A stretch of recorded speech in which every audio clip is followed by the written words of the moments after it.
മനുജ, ശ്വേതാ മേനോൻ ഇപ്പോൾ നീതിക്ക് വേണ്ടിയുള്ള പോരാട്ടം എന്ന് വേണമെങ്കിൽ പറയാം. അതായത് നമുക്ക് കഴിഞ്ഞ ദിവസങ്ങളിലെ ഈ പരാതിക്കാരന്റെ, അതായത് ഈ അനാശാസ്യ പ്രവർത്തനങ്ങൾ നടത്തിയെന്ന് പറയപ്പെടുന്നത്, അതായത് ഈ ശ്വേതാ മേനോൻ അങ്ങനെ നടത്തിയെന്ന് പറഞ്ഞ് പരാതിപ്പെട്ടയാളുടെ വാദങ്ങളൊക്കെ നമ്മൾ കേട്ടതാണ്. പലയിടത്തും നമുക്കൊരു വ്യക്തത വരുന്നില്ല. അദ്ദേഹത്തിന് തന്നെ എന്തെന്ന് അറിഞ്ഞൂടാ. അദ്ദേഹത്തിന് ഈ പോൺ സൈറ്റുകളെ കുറിച്ച് ചോദിക്കുമ്പോൾ കൃത്യമായ ഒരു ഉത്തരം കിട്ടുന്നില്ല. ഈ ഒരു ഘട്ടത്തിൽ മാത്രമല്ല, ഈ 15-ാം തീയതി എന്ന ഈ ഒരു തെരഞ്ഞെടുപ്പ് നടക്കും, പ്രസിഡന്റ് സ്ഥാനത്തേക്ക് മത്സരിക്കുകയാണ്. നമുക്കറിയാം, ഈ ആരോപണ വിധേയരായവർ സ്ഥാനമാനങ്ങളിൽ നിന്ന് മാറി നിൽക്കണം, അല്ലെങ്കിൽ തെരഞ്ഞെടുപ്പിൽ നിന്ന് മാറി നിൽക്കണം എന്നുള്ള രീതിയിൽ ഒരു പരാതി ഉണ്ടായിരുന്നു. ആ രീതിയിലാണ് ശ്വേതാ മേനോനെയും കൊടുക്കാൻ വേണ്ടിയുള്ള രീതിയിലാണോ ഒരു ഫ്രെയിംഡ് ആയിട്ടുള്ള ഒരു കേസായിട്ട് നമുക്ക് കണക്കാക്കാം. മാത്രമല്ല, ഇതിൽ ചാർത്തിയിട്ടുള്ള പല പരാതികളും എനിക്ക് ഐ ടി നിയമത്തിലെ എനിക്ക് തോന്നുന്നു 67A, അതുപോലെ തന്നെ അനാശാസ്യ പ്രവർത്തന നിരോധന നിയമപ്രകാരമുള്ള 5(3) വകുപ്പുകളെല്ലാമാണ് ചുമത്തിയിരിക്കുന്നത്. ഇതെല്ലാം തന്നെ എങ്ങനെയാണ് ഇതിനകത്ത് ശ്വേതാ മേനോന്റെ തലയ്ക്ക് മേലിൽ ഇത് വയ്ക്കാൻ തോന്നിയതെന്ന് മനസ്സിലാകുന്നില്ല. ഒരു കണക്കിനും നമുക്കതിനകത്ത് പൊരുത്തപ്പെടാൻ പറ്റുന്ന രീതിയിലുള്ളതല്ല. മാത്രമല്ല, നേരത്തെ പറഞ്ഞതുപോലെ തന്നെ എന്തൊക്കെ തരത്തിലുള്ള വീഡിയോ ആണ് ഇപ്പോൾ കുട്ടികൾ, ഇപ്പോൾ നമ്മൾ തിയേറ്ററുകളിൽ കണ്ട സിനിമ തന്നെയാണ് ഇവർ പറയുന്ന പോൺ സൈറ്റുകൾ ഉണ്ട് എന്ന് പറയുമ്പോൾ അതിനകത്തുള്ളത് ചിലപ്പോൾ അതായിരിക്കാം. അത് സെൻസർ ചെയ്ത് വന്നതാണ് നമ്മുടെ ഇവിടുത്തെ സെൻസർ ബോർഡ്. അതായത് നോക്കൂ ശരത്തിനകത്ത് അയാൾ ചാനൽ ചർച്ചയിൽ ഇന്നലെ പങ്കെടുക്കുന്നത് 24 ന്യൂസിന്റെ ചാനൽ ചർച്ചയിൽ അയാൾ പങ്കെടുത്തുള്ള ആ ഭാഗം മുഴുവൻ ഞാൻ കേട്ടിരുന്നു. അയാൾ അതിനകത്ത് പറഞ്ഞത് ഈ കുട്ടികളുമായി ബന്ധപ്പെട്ട് കുട്ടികൾ രണ്ടുപേരും ഇത് കാണുന്നത് ഇയാൾ കണ്ടു, അങ്ങനെ ഇയാൾ പരാതി കൊടുത്തെന്നാണ്. ഇയാൾക്ക് ഭ്രാന്താണോ എന്നാണ് എനിക്ക് ചോദിക്കാനുള്ളത്. അതായത് നോക്കൂ, ഇന്ത്യയിൽ ഒരു പ്രായപൂർത്തിയായ ഒരു വ്യക്തിക്ക് അഡൾട്ട് സിനിമകളിൽ അഭിനയിക്കാം.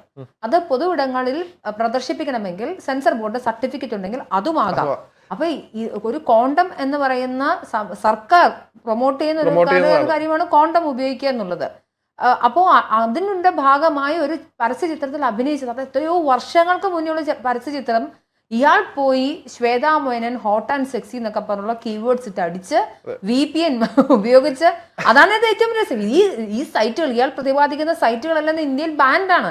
അപ്പോൾ ഈ പരാതിക്കാരൻ എങ്ങനെ അത് പോയി കണക്ട് ചെയ്ത് എടുക്കാൻ പറ്റി എന്നുള്ളതാണ് എന്റെ ചോദ്യം. ഗൂഗിൾ അടക്കമുള്ള ഒരു കൃത്യമായ മാനദണ്ഡങ്ങൾ വരുന്നുണ്ട്, സേഫ് സെർച്ച് വരുത്തുന്നുണ്ട്, കുറെ കാര്യങ്ങളുണ്ട്. മാത്രമല്ല, ഇപ്പോൾ നമുക്ക് യൂട്യൂബിലായാൽ പോലും മറ്റേയാലും പോലും സ്വന്തമായിട്ടൊരു യൂട്യൂബ് അക്കൗണ്ട് ഉണ്ടെങ്കിൽ മാത്രമേ 18 വയസ്സിന് മുകളിലുള്ളവർക്ക് പ്രത്യേകമാണ്. മാത്രമല്ല, ഇക്കാലത്തെല്ലാം കൃത്യമായിട്ട് തിരിച്ചറിയാൻ പറ്റുന്ന രീതിയിലാണ് അവർ ക്രമീകരിച്ചിരിക്കുന്നത്. അതൊക്കെ തന്നെ കുട്ടികൾ ഇത് കയറിയിട്ടുണ്ട്. അങ്ങനെയാണ് ഇയാൾ എന്തിനാണ് ഇതിനകത്ത് തേടി പിടിച്ച് പോകുന്നത്, എന്തിനാണിത് അന്വേഷിച്ച ഇയാൾ പോയി സെർച്ച് ചെയ്താലേ വരുകയുള്ളൂ.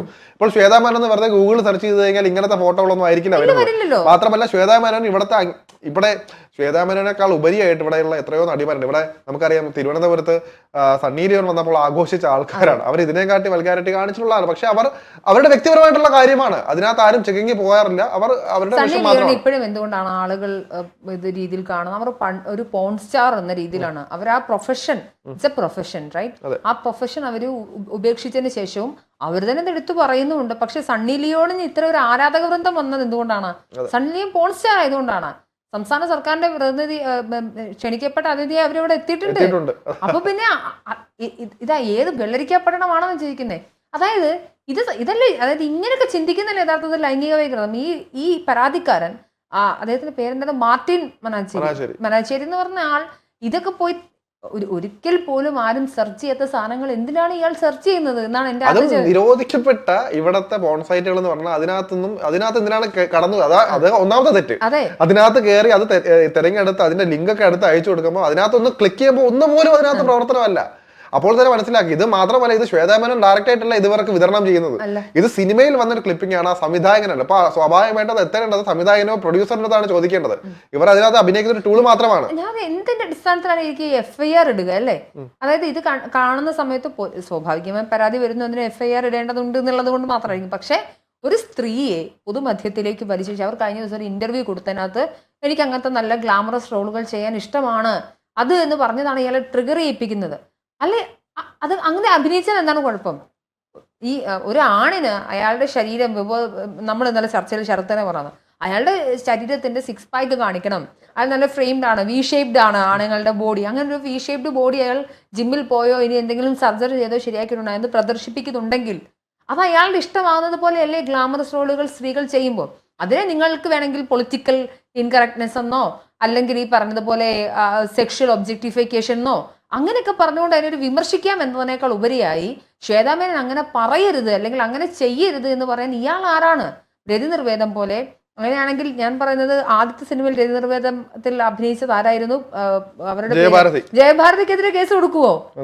എന്താണ് എനിക്ക് ചോദിക്കാനുള്ളത്? ഒന്നാമത്തെ കേസ് മലയാളികളുടെ എത്രയൊക്കെ പറഞ്ഞാലും ലൈംഗിക ദാരിദ്ര്യമാണ്. അതായത് ഒന്നാമത്തെ കാര്യം എന്ന് വെച്ച് കഴിഞ്ഞാൽ അത് എടുത്തു പറയേണ്ട കാര്യം, ഇപ്പോൾ ഒരാൾ ബിക്കിനി ഇട്ടെന്ന് കഴിഞ്ഞാൽ അതിനകത്ത് ഇപ്പൊ എന്ത് പറയാനാണ്, അതിനകത്തൊരു സെക്സി ആയിട്ട് കാണില്ല.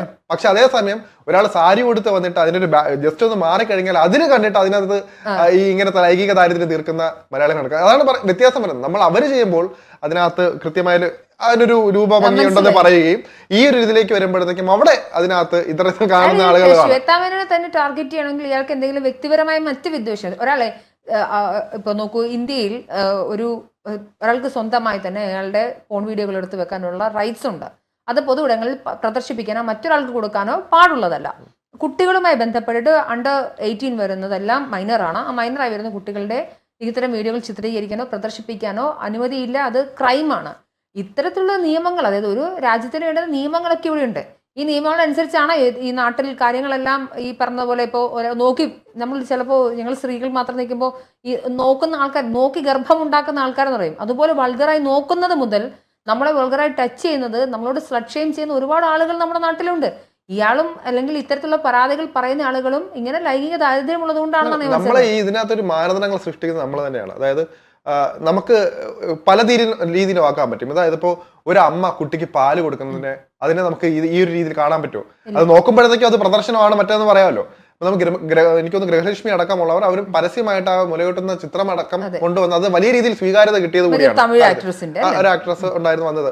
അപ്പോൾ അതുകൊണ്ട് തന്നെ ഇതൊക്കെ തീരുമാനിക്കുന്നത് നമ്മൾ തന്നെയാണ്, ഇവിടുത്തെ ആളുകൾ തന്നെയാണ്. ഇപ്പം നേരത്തെ പറഞ്ഞതുപോലെ തന്നെ ഒരു പക്ഷേ ശ്വേതാ മേനോൻ ചിലപ്പോൾ അഭിനയിച്ചപ്പോൾ ആ രീതിക്ക് മീൻസ് അതിനകത്ത് ഒരു എന്താ പറയാനാണ് സെക്ഷൽ രീതിയിലുള്ള ആയിരിക്കില്ല അത് ചെയ്തത്. പക്ഷെ ഒന്ന് വസ്ത്രം മാറി നിൽക്കുമ്പോഴേ കുട്ടി ഉണ്ടെങ്കിലോ ആയിരിക്കും. അത് വെച്ചാണ് ഈ കുട്ടികളെ ഇതിനകത്ത് പങ്കെടുപ്പിച്ചെന്ന് പറഞ്ഞത്. അതാണ് പറയുന്നത്. അവർ കൊണ്ടുവരുന്ന രീതി, നിയമം വളച്ചൊടിക്കുന്നത് ഇങ്ങനെയൊക്കെ തന്നെയാണ് എന്ന് മനസ്സിലാക്കി. അത് മാത്രമല്ല, വളരെ ശ്രദ്ധേയമായ ഒരു അഭിനയ മുഹൂർത്തം കാഴ്ച സിനിമയായിരുന്നു കളിമണ്ണ്. അല്ലെങ്കിൽ പാലേരി മാണിക്യത്തിൽ ശ്വേത ചെയ്ത കഥാപാത്രം എന്ന് പറയുന്നത് അസാമാന്യ ഗഡ്സിലൊരാൾക്ക് മാത്രം ചെയ്യാൻ പറ്റുന്ന അത്രയും മെയ്വഴക്കത്തോടെയാണ് ചെയ്യുന്നത്. അത് സീനത്ത് കൊടുത്ത ശബ്ദവും ഒക്കെ ഭയങ്കര രസത്തിലാണ് ആ കഥാപാത്രത്തെ മേക്ക് ചെയ്തിരിക്കുന്നത്. അതിനെയൊക്കെ നോക്കി വെച്ചിട്ട് അതിൽ നമ്മൾ കാണുന്നില്ലല്ലോ ശരത് വൾഗാരിറ്റി. അതിൽ ആ സ്ത്രീ എന്ന് പറയുമ്പോൾ രതിനിർവേദത്തിനകത്ത് ഓക്കെ നമുക്ക് വേണമെങ്കിൽ അതിൻ്റെ ഒരു പ്ലോട്ട് എങ്ങനെയാണെന്നോ എങ്കിൽ പറഞ്ഞാൽ പോലും അതും ഒരു കഥാപാത്രമാണ്. അത് എഴുതി വെച്ചതാരാണ്? ഇവിടുത്തെ ക്ലാസിക് സിനിമയാണെന്ന് വിശേഷിപ്പിക്കുന്ന സിനിമയാണ്. അതാ പറഞ്ഞത്, നമുക്കിതിനെ വേണ്ട സാമൂഹികമായി ഇരുന്നിട്ട് ഇതങ്ങനെയല്ല, ഇത് സമൂഹത്തിൽ ഇത്തരത്തിലുള്ള ഇമ്പാക്റ്റ് ഉണ്ടാക്കും, അതങ്ങനെയാണെന്നൊക്കെ പറയും. പക്ഷെ ഇതൊരു നിയമത്തിന്റെ പരിധിയിലേക്ക് പോകുമ്പോൾ ഇദ്ദേഹം കാണിച്ചതെല്ലാം മണ്ടത്തരമാണ്. അത് ഓപ്പൺ ആവാത്ത വെബ്സൈറ്റുകളും ബാൻ ചെയ്തിരിക്കുന്ന വെബ്സൈറ്റുകളിൽ നിന്നും പോയി തിരക്കിയെടുത്ത് അതിൽ എത്ര 30 കോടി ആളുകൾ കണ്ടിട്ടുണ്ട്, അതുകൊണ്ട് ഇത് ബാൻ ചെയ്യണം എന്നൊക്കെ പറഞ്ഞു കഴിഞ്ഞാൽ ഇതൊന്നും കേസ് നിലനിൽക്കില്ല എന്ന് മാത്രമല്ല ഹൈക്കോടതി സത്യം പറയാം. താലിബാനിലോ അല്ലെങ്കിൽ ഇറാനിലോ പോയി കഴിഞ്ഞാൽ ഇത് കുറച്ചുകൂടെ വാലിഡ് ആയിട്ടുള്ള കാര്യം. പക്ഷേ ഈ ഇന്ത്യ മഹാരാജ്യത്തിൽ ഈ കൊച്ചു കേരളത്തിലെല്ലാം നമ്മൾ അംഗീകരിക്കുന്ന എല്ലാ ലോക സിനിമകളും കണ്ടിട്ടുള്ള എല്ലാ തരത്തിലുള്ളതും കാണുന്ന ഈ കേരളത്തിലുള്ളവരുടെ അടുത്ത് തന്നെ ഈ കാര്യം കൊണ്ടുപോയി എത്രത്തോളം അത് വിജയിക്കും. കാരണം ഇതിനകത്ത് തന്നെ സ്ക്രിപ്റ്റഡ് ആണെന്നോ അല്ലെങ്കിൽ ഫ്രെയിംഡ് ആണെന്നോ കൃത്യമായിട്ട് മനസ്സിലാവുന്ന കാര്യമാണ്. പ്രത്യേകിച്ച് ഇലക്ഷൻ വരാൻ സമയം ഇതുവരെ മാത്രമല്ല കഴിഞ്ഞ കുറച്ച് കാലങ്ങളായി ശ്വേതാ മേനോൻ അത്ര സജീവമല്ല, പണ്ടത്തെ പോലെ സജീവമല്ല സിനിമകളിൽ, അത്രയ്ക്കുമില്ല.